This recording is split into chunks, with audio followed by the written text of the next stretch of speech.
my name is Eddie C, and welcome to My Positive Podcast. I'll bring you positive stories of people from all walks of life, because everyone has a story to tell. Hello, everybody, and welcome back to MPP. I'm your host, Eddie C, and this is My Positive Podcast. This is episode 10, and we're going to be talking about growth. It seems so amazing that I just started this podcast a couple of months ago, and I've had so many nice conversations with so many people. And this episode is also going to be special with 3 wonderful guests. I've got one guest who's working for a Biotech company, but is also a world traveler. Another guest who's busy with taking his music outside of the box, working with young people and creating a whole new sound. And my third guest decided when she was 11 years old to go out and make choices for herself. And her roots are coming from India. So if you're curious about their stories, tune in and stay positive. My name is Eddie C, and you're listening to My Positive Podcast. Ladies and gentlemen, my first guest loves to travel, explore the world and other cultures. She enjoys reading, writing, and admits to be a little bit snobbish about her coffee. She lives by Maya Angelou's quote, which reads, "My mission in life is not merely to survive, but to thrive. And to do so with some passion, some compassion, some humor, and some style." Please welcome my first guest, ladies and gentlemen, Miss Anke Sunaert. Hi, Anke. Hello, Eddie. Hi, how are you? Good. I'm doing fine. We've got beautiful weather over here now in Europe for a few days. So the sun is always a positive energy bomb for all of us, you know. Absolutely. Can you tell us a little bit about yourself and how you ended up in Amsterdam? Yeah, of course. Be happy to.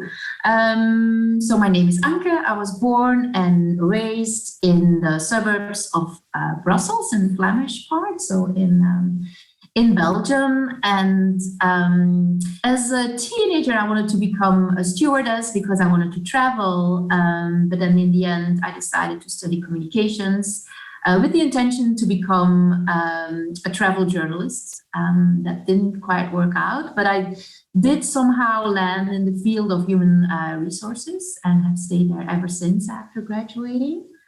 And sorry to interrupt you for a second. Why did the traveling thing, it didn't work out? Was it a choice that you made yourself? No. Well, I did an internship at a magazine, and I found the job to be very lonely. Because the writing process is sort of a lonely process. You're not that much in touch with other people. And so after that internship, I decided to change course and to choose classes that were more oriented towards internal communications within business. Okay. Wow. You did that. And then how did that evolve that you went coming out of Belgium to end up in Holland? Yeah, well, it's a long story, but I'll keep it short. We've got time, so. Okay. So, after graduating, I was looking for a job in communications, but without any experience. It's very hard to land a job. So I was just looking around, and I needed an income. So I landed a job at Randstad. Mm-hmm. And that's how I got to know and got to be interested in human resources, which still has a lot of touch points with internal communications because you're in touch and communicate a lot with employees in companies. Wow. So tell me a little bit about the thing with the traveling, because I want to get back to that again. Were there a lot of places that you've seen in your young age? Thank you.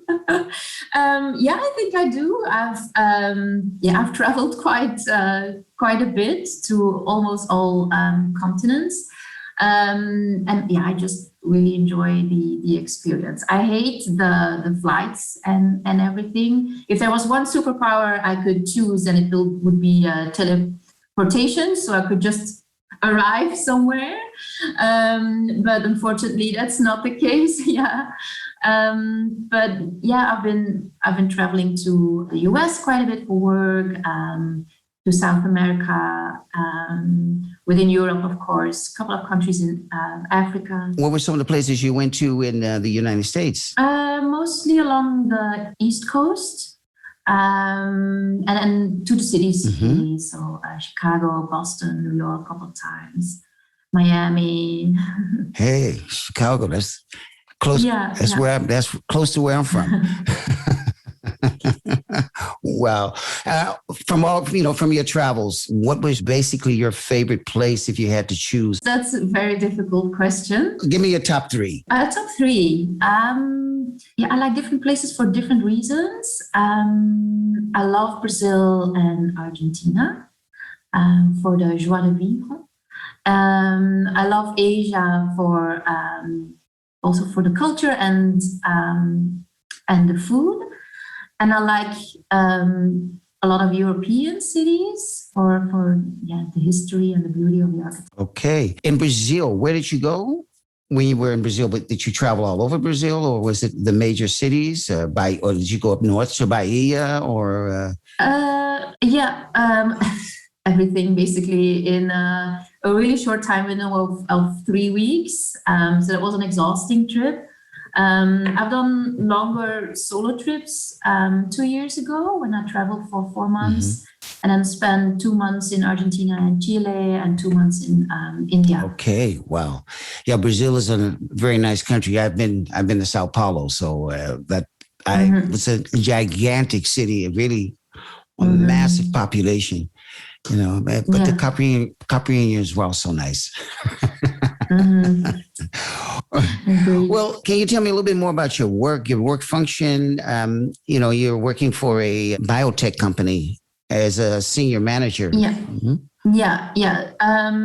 So coming back to the first question on how I ended up in Amsterdam, well, that was because I was working at the time for Delhaize, and in 2015. Delhaize and Ahold announced the intention to merge. And Delhaize is a food company, right? Like a grocery store company. Correct. Both Delhaize and Ahold are international food retailers. Delhaize was founded in Belgium, Ahold in the Netherlands, but both had presence alongside the east coast of the US, in Europe, and some, but very limited, in Asia. Okay. And so when they merged back in 2016, I was offered a role in the global headquarters that was then since then stationed in Zaandam, which is north of Amsterdam. Right.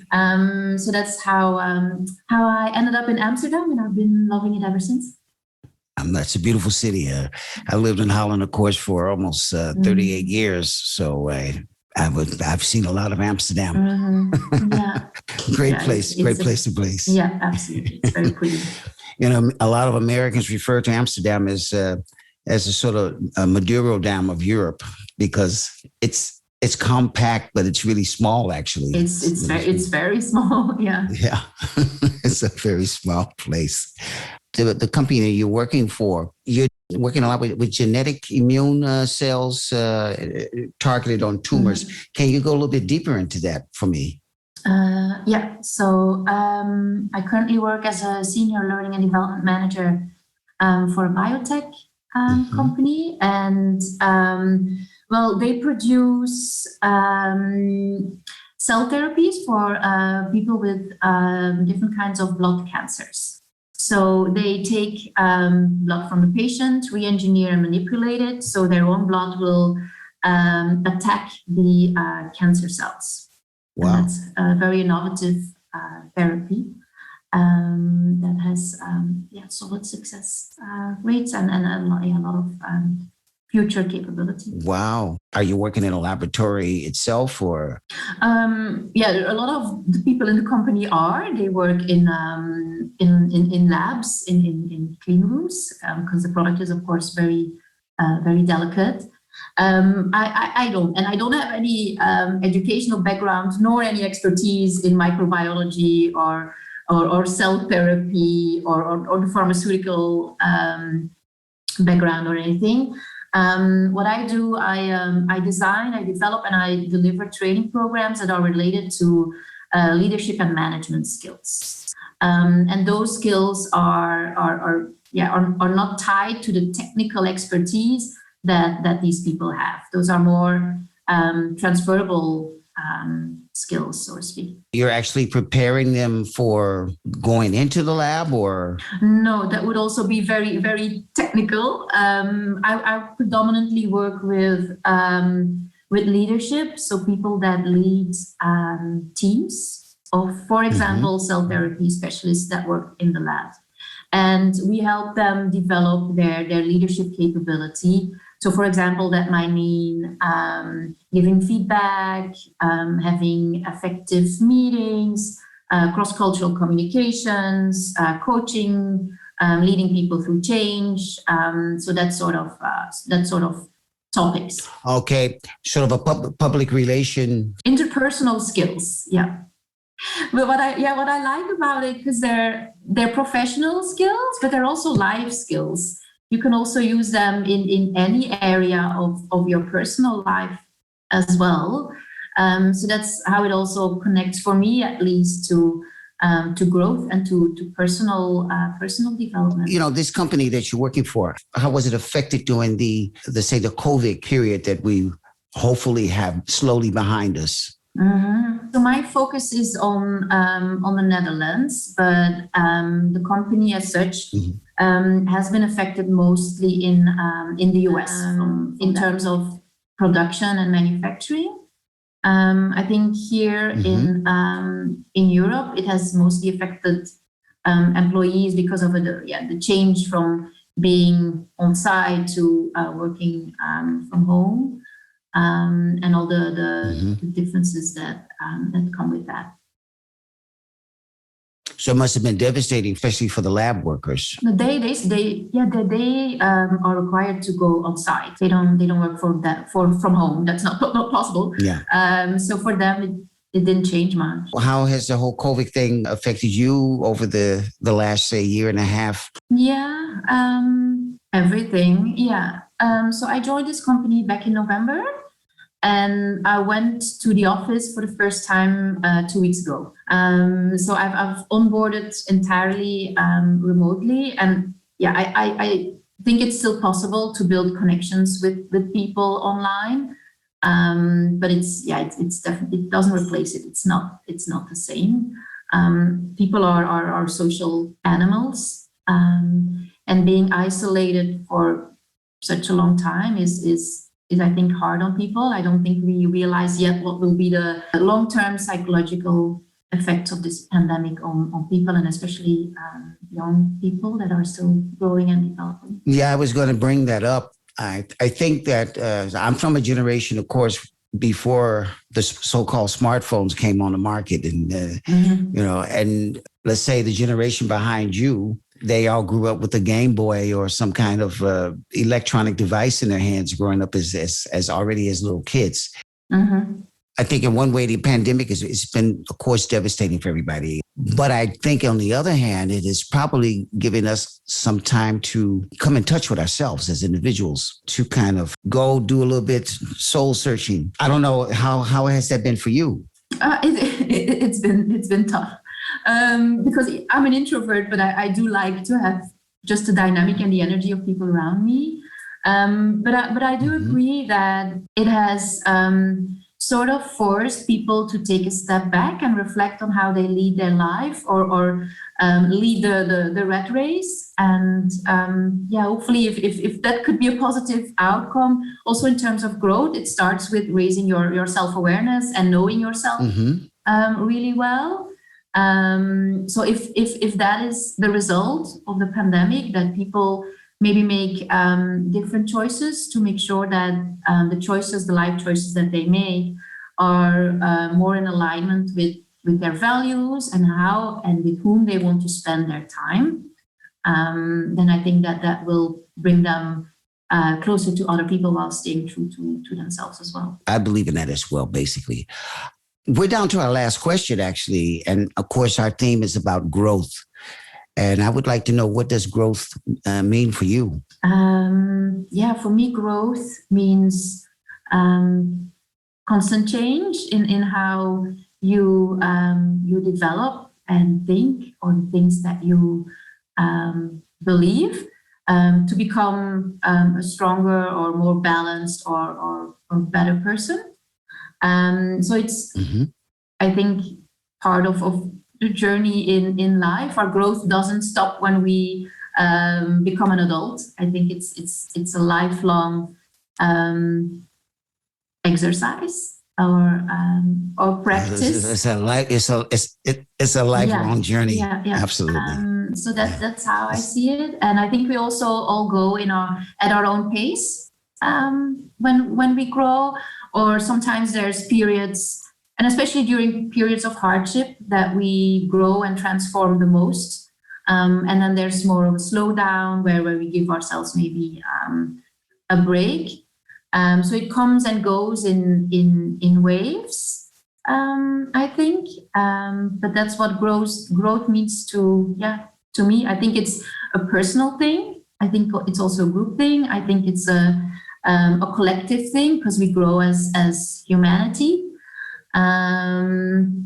But yeah, it requires a lot of courage and persistence. Well, I want to ask you also, how does growth pertain to you with your job? Yeah. So the way that it is that we apply it and that it is generally applied is what I mentioned before. We start with the inside out approach. So you start with getting to know yourself better, which means that you can manage yourself better, which also enables you to get to know other people better and understand where they are coming from and manage your relationships. So that's basically the whole spectrum of emotional intelligence. But how you can grow is predominantly by challenging and stretching yourself. So going out of your comfort zone. I often compare it to breaking in a new pair of shoes.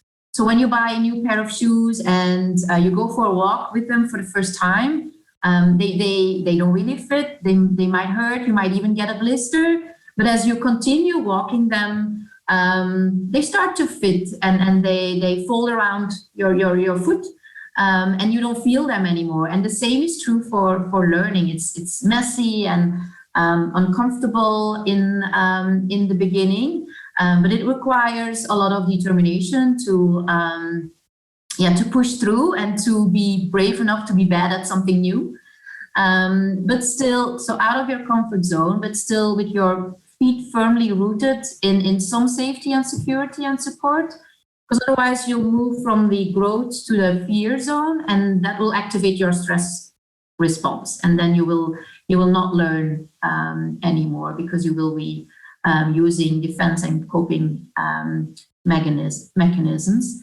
But that's also why I think people need support when they are going through a growth journey, and a lot of praise and recognition and reflection, because growing comes with making mistakes and failing. Absolutely. And as adults, we don't tolerate that as much from each other. Whereas when a kid is trying to walk, they fall all the time, right? And what do we do as adults when they fall? We applaud and we give them praise for their effort and for trying.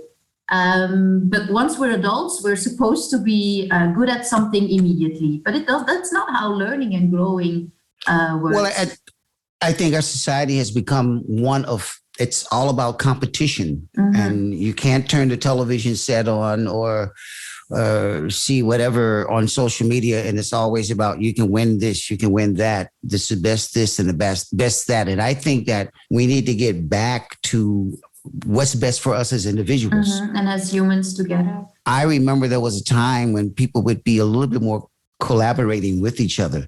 But of course, social media in one way has brought people closer together, but it's also made us more as individuals, because we all live in our own little personal bubble. We have our smartphone. You see people in families sitting with their phones together, and they're sitting at the same table and no one's communicating with each other. So the communication factor is very important, I think, as a human race, also for growth. Yeah, no, for sure. I think some degree of competition can be healthy, can be motivating for people. But once it's too much, it can turn any culture or environment into something very toxic. But yeah, it's true that it's gone a bit too far off. Also, in the terms that cultures have been changing from more collective to more individualistic. So I think that's all part of that evolution.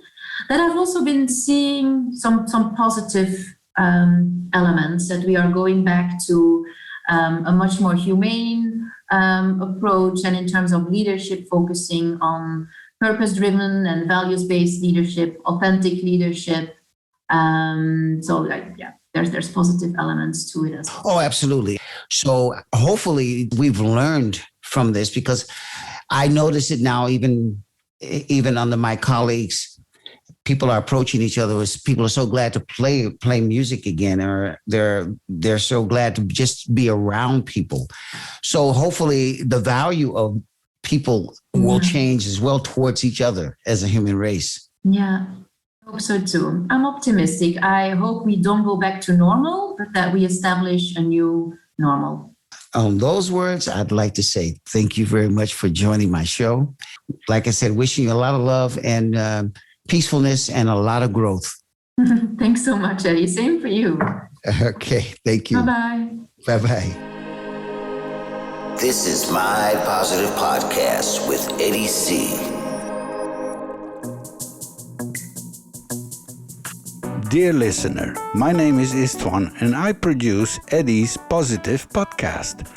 As you might know, Eddie is a professional musician and he's been having a rough time, as many of his colleagues had since this corona outbreak.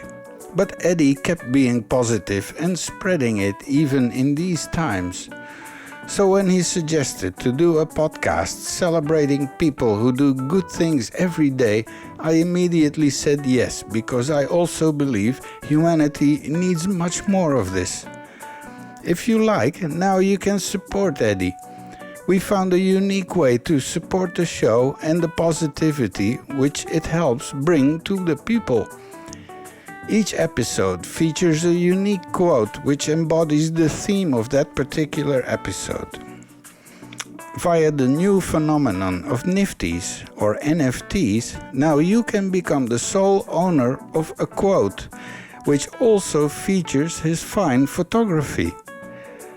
So, to support Eddie and the show, click on the link in the show notes or visit mypositivepodcast.com and click on support. All proceeds will go to Eddie to help him keep the show going and growing. Thanks already so much.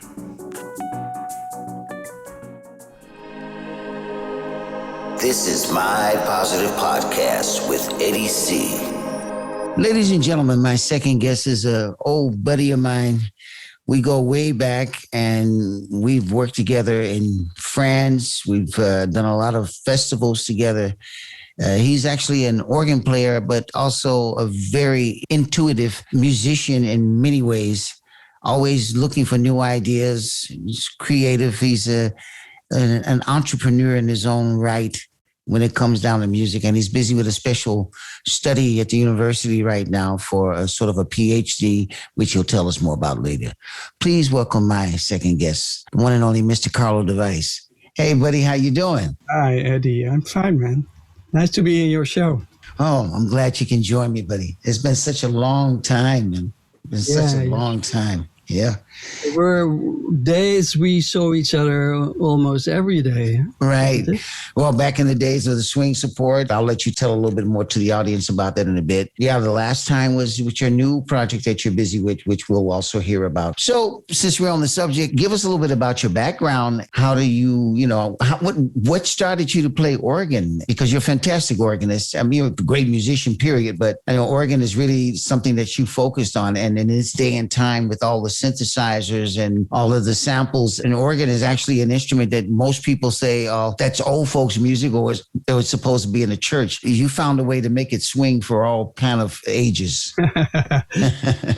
Yeah, originally Lawrence Hammond, the founder of the Hammond organ, he was thinking of having a small instrument to replace the pipe organ. This was in the 30s of last century. Mm-hmm.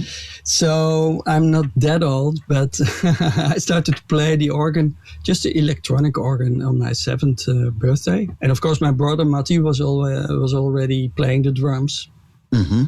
And my father brought an vinyl LP from Rhoda Scott, the American Hammond player, playing on bare feet. And when I heard his sound, it was immediately, I was like, okay, this is what I have to do for life. So I started on my 12th. She's awesome, yeah. And studying the instrument, doing some small gigs, preparing for the first organ, which I could buy on my 15th. And that's where it started. So conservatory, playing in the bands. We met each other, did some great projects, a lot of gigs. I played with Candy Dulfer in the 90s. Steve Lukather. From Toto. The guy from Procol Harum. Of course, one of the famous songs is White a Shade of Pale. Gary Brooker. He's the original writer of this song, which was released in 1969 or something. So it's really an old. But I think everybody will know this song when they listen to it. When they hear it, yeah, absolutely. Yeah, man. Education, all kinds of things. So, yeah. That's it. How did you come about with the Swing Support Project? I remember we spoke about it. I mean, I had the pleasure and honor of being part of that whole project with you. The concept was something that you had actually been toiling with for some time before we actually even met. Uh-huh. That's right. I always try to make things big. That's something which is in my mind. So this was actually the end exam of the conservatory studies. In 1988, and that was a chance for me to ask really good musicians, a lot of singers, a big band. A lot of those people were playing in the Metropole Orchestra and big bands at that day. So we had, I think, on the end exam, 40 musicians on stage, and there were 900 people in the venue, which didn't know it was a final exam.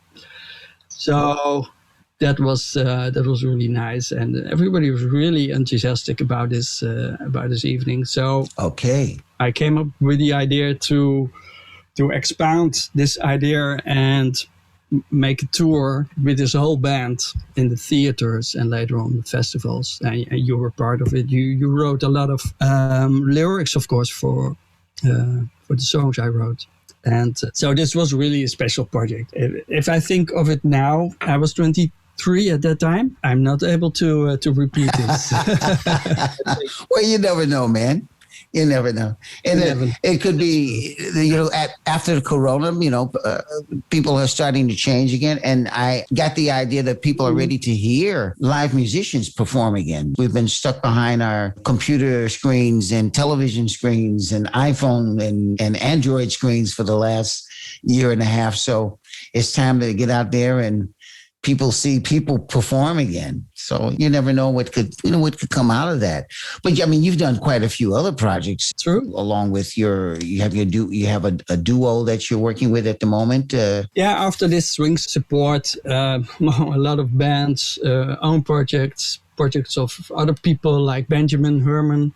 I played for more than 10 years in his quartet.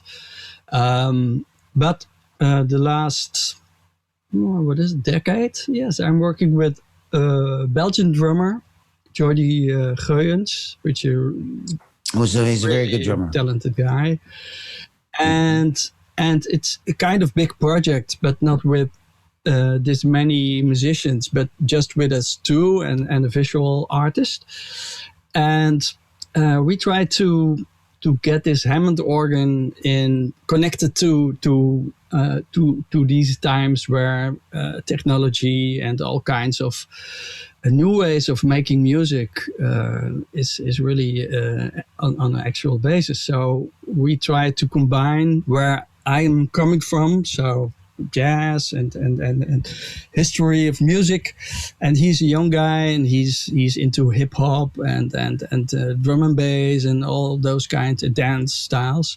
So we try to connect this to each other, and it's really working well because it's really inspirational. I saw a premiere of one of your shows, and it was quite awesome with the special effects, with the screen and everything. And I was in awe because I was like, wow, you really did such a great job. But what I also like is the fact that you also promoted some of the younger talent that's coming up in the music scene. And that was great because you're doing that as well. Yeah. I try to connect this because I think I will become 59 within a week. So one of the things you have to do, I think, as an artist or a human being, is to make the bridge to younger people, because we can learn a lot from them because they have the energy and new ideas. But we are all, also already. Connected to the stages, people know us, the audience is coming. So I think it's really a nice bridge to make between younger people and myself, and there is a lot of talent going on. So I did some. I worked in education at Codarts in Rotterdam, the conservatory, for more than 15 years now, and so you see so many young people who are gifted and talented, and they need the stage as well. So why not? Well, not only that, you also you've been including your family into the whole project. Your daughter is your promotion manager. Yes, she did this for 2 years, but now she's got a real job. And marketing factory. So unfortunately, she cannot do this for me. But yes, of course, it's really nice to work together with your daughter. She's really understanding what I try to make or to develop. Yes, but. Okay, now we have to do it ourselves again. Okay. Are you still playing together with your brother in certain situations? Do you guys still play together? No, not that often anymore. Sometimes there's a gig coming, and they ask for the old stuff to play. But I'm not really into the old stuff anymore because I really want to develop myself into new styles and new music. So I'm a bit working with the younger generations more and more, which I like. They give me energy and new ideas. And Matti is still doing his thing in his studio, but he's doing all right, musically spoken as well. So, well, as long as you're both happy doing what you do. You're busy now with a special project, special study in Rotterdam. It's at the University of Rotterdam, right? Can you tell us a little bit more about that? Yeah, it's a PhD study, so doctorate. So I'm working on this for 5 years now. And two more months to go. Then I have to deliver my piece, your thesis, to the professors. And after that I have to be in front of them and to promote my project, which is about. And what is it? Yeah. It's called the microdynamics of musical innovation. And it's about the history and the future of the Hammond organ, but mostly it's based on the principles of how innovation is coming to us. So you've got several actors, like of course you have people who have the ideas, or the inventors who invent an instrument like the Hammond organ. But right. Of course, there are certain circumstances which are important why this invention is becoming a success or not. So it's the society. It's in this case the other musicians who make it famous because they develop certain musical styles like jazz or R&B on the Hammond organ in the past. You had the Second World War in between, and you can think of it. That must be a hard time for the inventor to promote his instrument. On the other hand, after the World War, there was a lot of space for the families in America. They had so more money, so more free space to have hobbies, and so became this Hammond organ a really huge success in the 50s and the 60s. So I'm looking at all those actors which are of influence in all those decades, and so that's the history part. And another part is I did a lot of interviews with musicians, with people from the business, with people in education. I try to develop Hammond education at the conservatory in Rotterdam. And I'm developing a Hammond organ myself, which is the old instrument, but connected to all kinds of modern technology. And this is what I do in the project with Jordi, the drummer, which is called New Hammond Sound Project. So connecting the history to the future, and I'm in the middle of it as an educator, as a developer, as a musician, and as a researcher. So this is mainly the topic I will get my promotion, I hope. And become a doctor, a real doctor. All right, you'll have a PhD. All right, man. Yeah. I was at your place some months ago, shortly before the corona hit us. And I saw your studio where you rebuilt a garage. It's actually a beautiful studio. And a large part of the studio is this gigantic organ with all kind of synthesizers and computers connected to it. It's like something out of a Star Trek movie or something, but it's quite unique. So you're working with different kind of electronic programs with the computer to create the sound. So because you played a little piece for me, and I saw you playing the organ, but at the same time, it sounded like it was a combination of 5 or 6 different sounds mixed together. Yeah, you're right. So the organ is still the instrument which is providing the data to the computer or to the synthesizers or to the applications I use.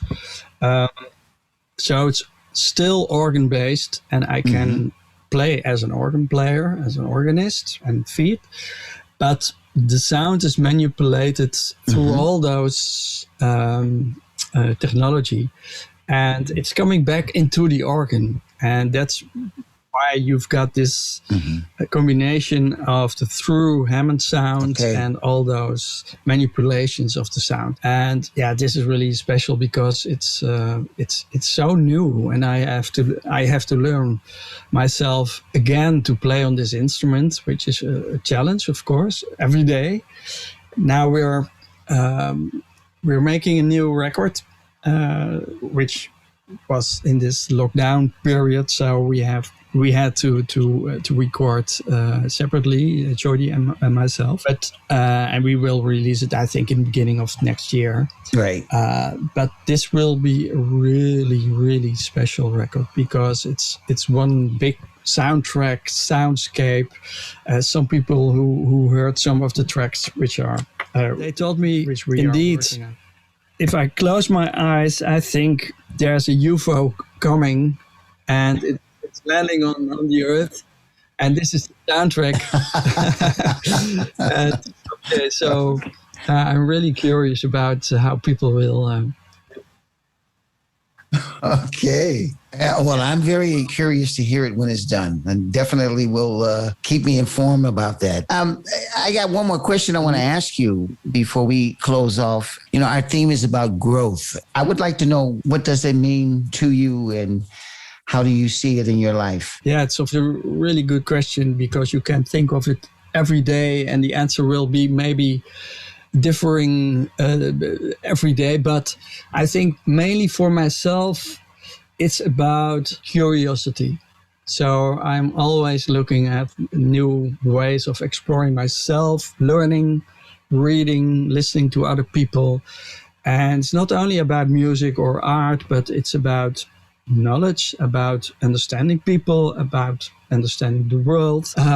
It's not possible, but sometimes I try to add challenges for yourself, like what I thought about this project, or about the music, or about the instrument, or about the PhD. Those were all things which I could not have thought about in the times we played, you know. So there were always dreams and challenges, and I think it's the most important is to stay healthy, to have the ability to work and to enjoy this all.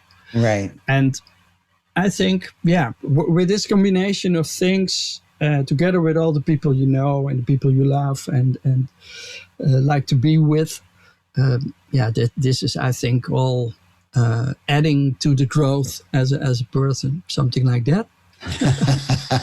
Okay. I've seen you grow over the years, since the days we were, you were in your 20s. I was almost in my 30s at the time. Yeah. And the traveling, and you've done some wonderful work over the years, and you've been a good example for a lot of young musicians coming up. If I talk to certain musicians that are playing keyboards and I mention your name, it's like, oh yeah, he's like one of the legends especially around the organ world. But believe it or not, that's okay. It's nice to hear that your colleagues are, the younger generation can look up to what you're doing. So that's a very good thing. Yeah, and what I told you, it's both on both sides, because I listen to them as well, and be inspired by the energy and the new ideas and the freshness of how they look at certain new technologies or whatever. So yeah, it never stops. And that's I think this kind of inspiration I would like to share with all people, and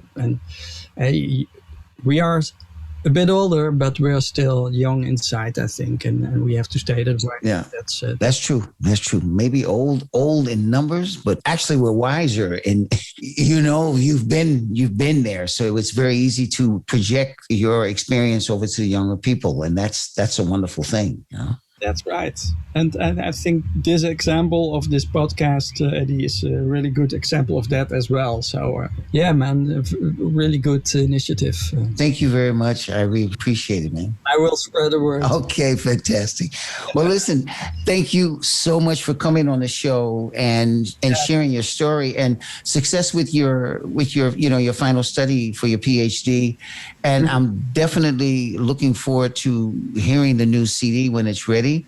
We'll get together. Either you're coming to visit me, or I'll come visit you, and we'll listen to it. And when you're performing, of course, I would love to see that as well. By the way, is there a website or that people can come to?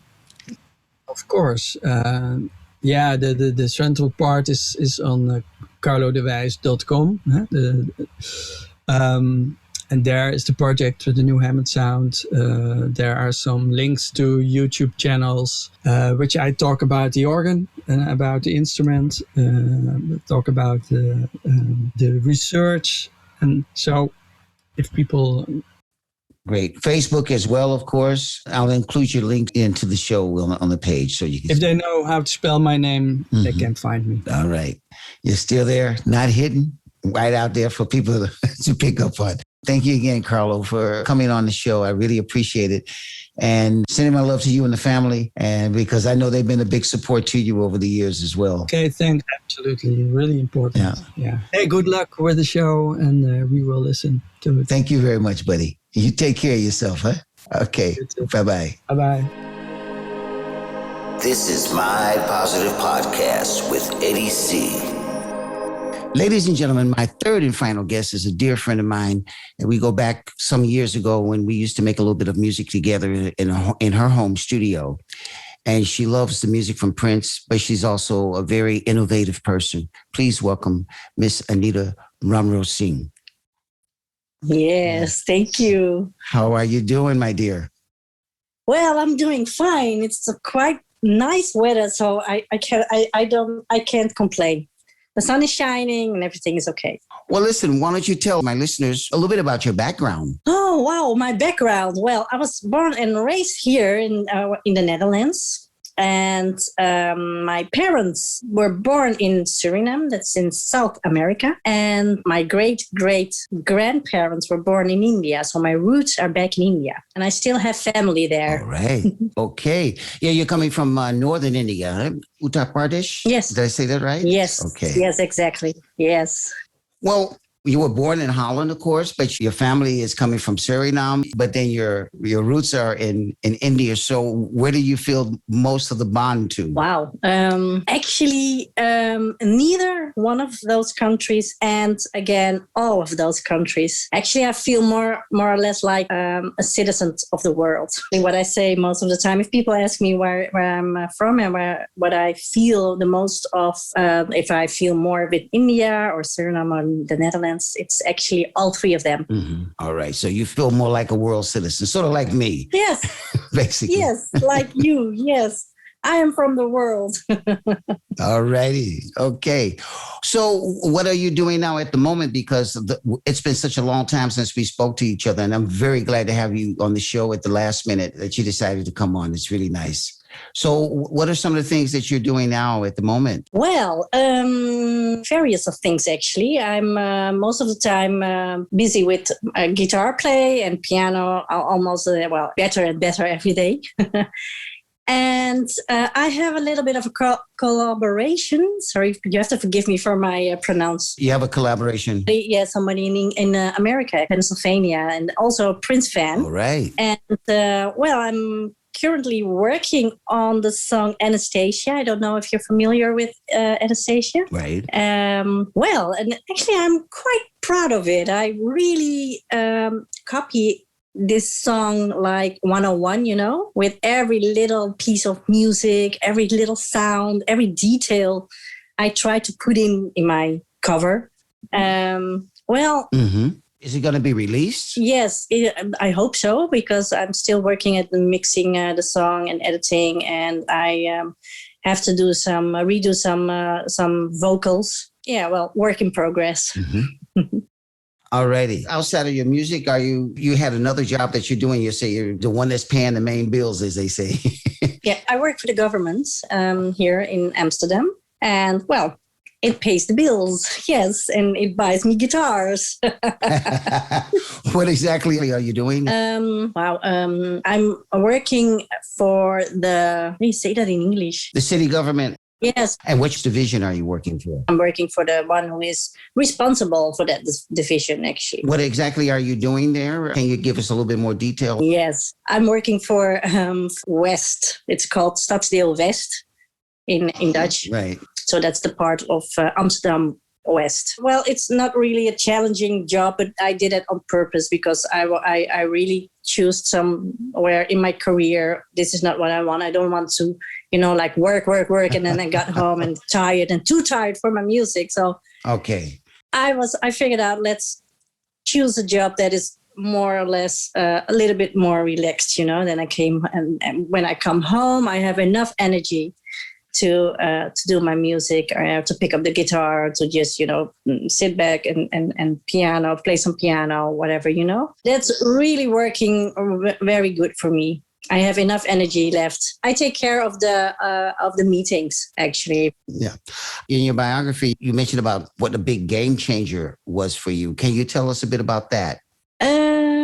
The game changer. Well, yes. At a very young age, I made a decision that I really choose for myself. I really made a decision to go my own way and choose for my own safety and my own well-being, because I came from a very much troubled home situation.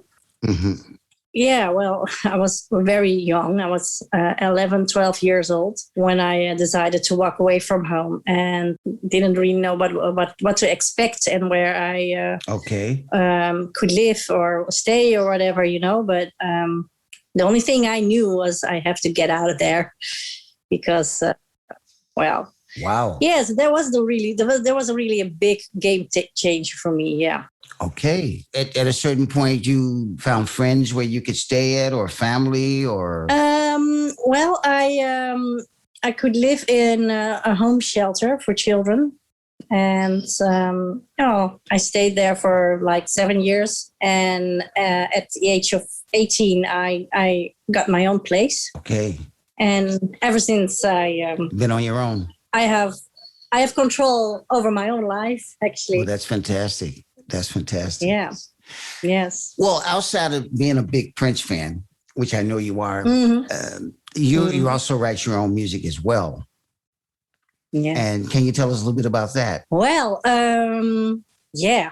When I ran away from home, I didn't have no parents. I had no family. I had nobody like supporting me or be there for me or guiding me or whatsoever.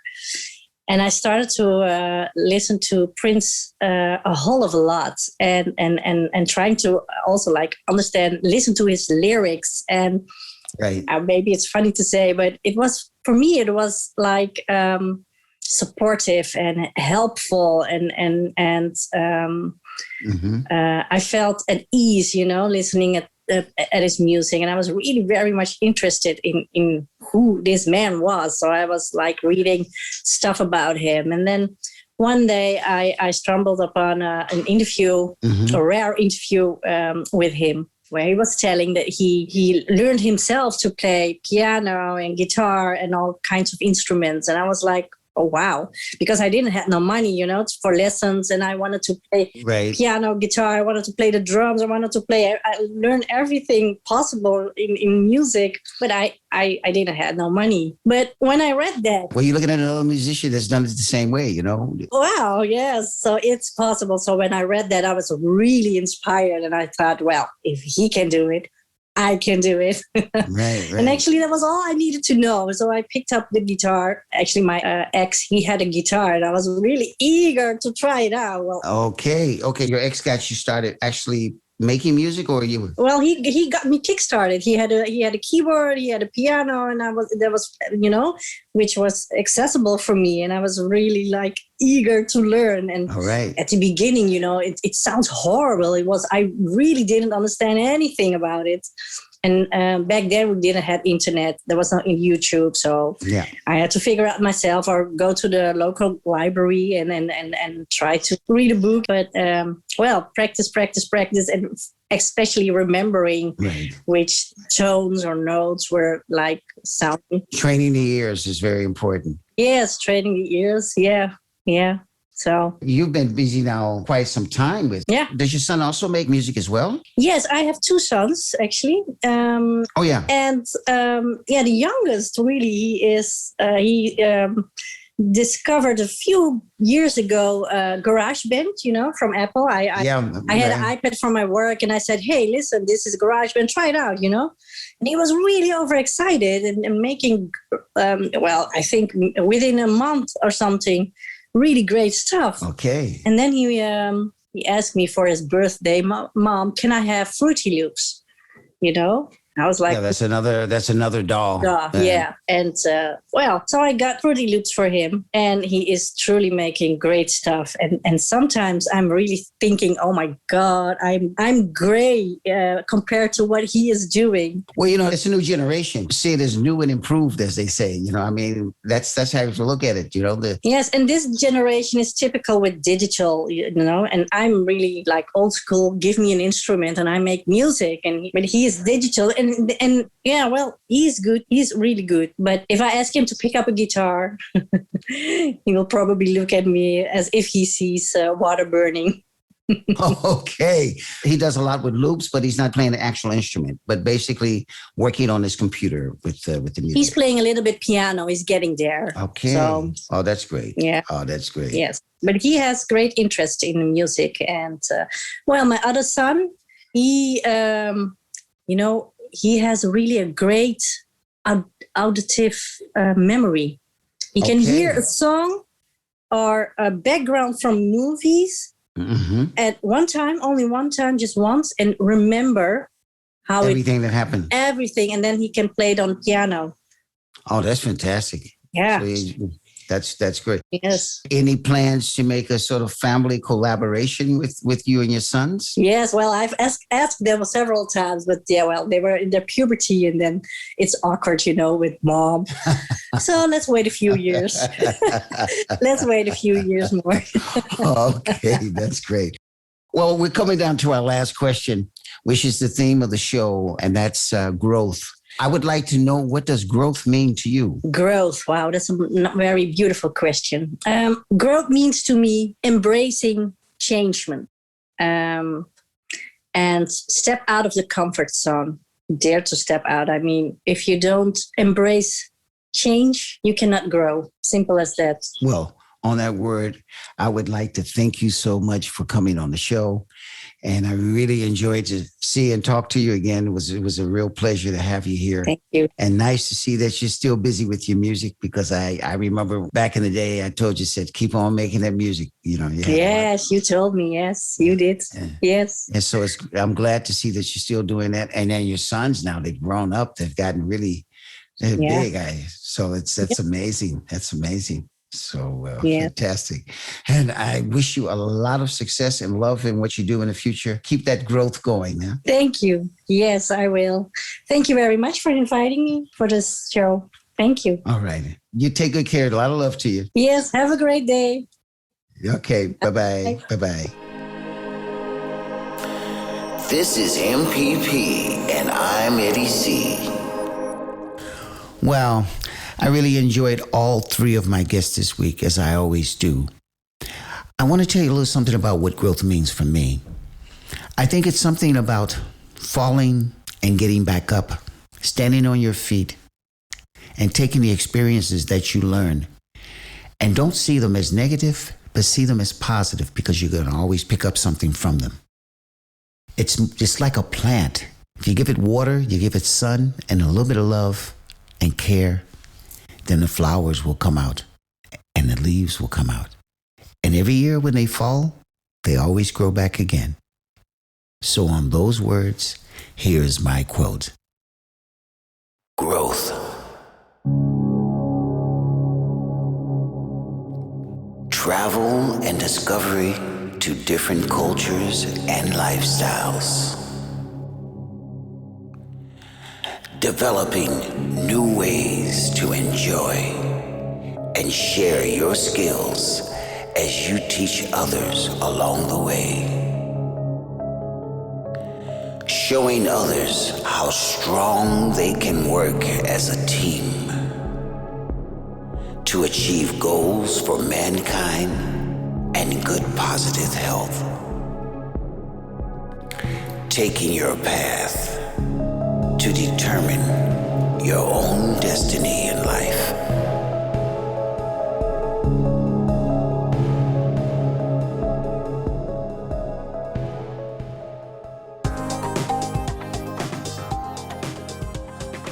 Well, that's about it for this week's show, ladies and gentlemen. But before I go, I'd like to thank my three guests, Anke Sunaert, Carlo De Wijs, and Anita Ramroochsingh, for sharing their stories about what growth means to them. And remember, everybody can grow with a little time, a little love, and some positivity. Until next time. You can find me on all platforms like Spotify, Android, and Apple. On Facebook, look for My Positive Podcast, and my website is mypositivepodcast.com. You can also contact me via my website or Facebook. A very special thanks to my technical producer, Iswan. This show is a production by Antwerp Podcast Service. My name is Eddie C., and this was MPP, My Positive Podcast. Tune in next week and stay positive.